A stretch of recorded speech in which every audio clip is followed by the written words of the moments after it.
Before you begin, remove the access panel and the drives cage. Removal. Detach any internal connectors from other system components. Lift the latch for the expansion card's retaining bracket and swing the bracket out. Press on the latch for the PCI by 16 slot on the motherboard if removing a card from the PCI by 16 slot. Carefully pull out the expansion card.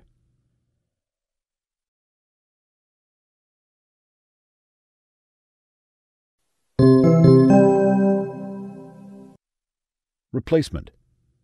To replace an expansion card, carefully align and push the card into its slot on the motherboard until it is fully seated.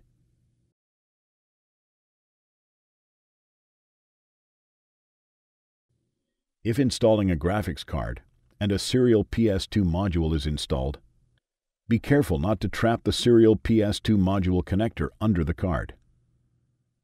Rotate the expansion card's retaining bracket back into place to secure the card. Attach any internal connectors necessary to other system components.